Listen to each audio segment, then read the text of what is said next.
The next part of the chapter is on multiple strength solutions.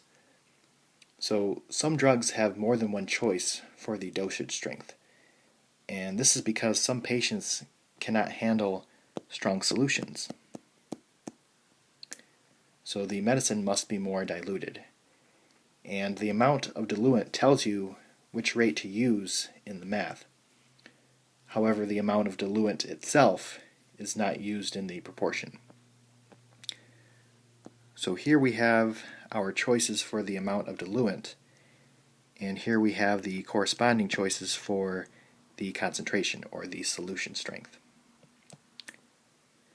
So 31 says how much diluent is added to the vial to get a concentration of 1 gram per 10 milliliters. And that is the 56 mLs. So the 56 corresponds to a concentration of 1 gram per 10 mLs.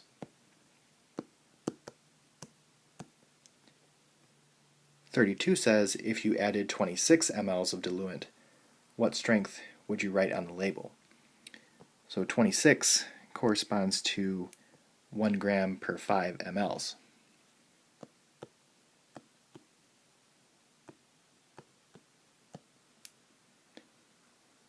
(33) says how much pure drug is in the vial. That is going to be the 6 grams.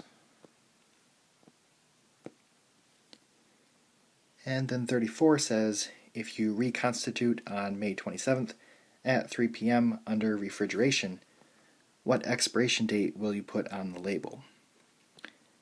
So under refrigeration, this is 7 days. So May 27th is our starting point, and May has 31 days. So if you add 7 days to that, then you're going to get June 3rd. And this is still at 3 p.m.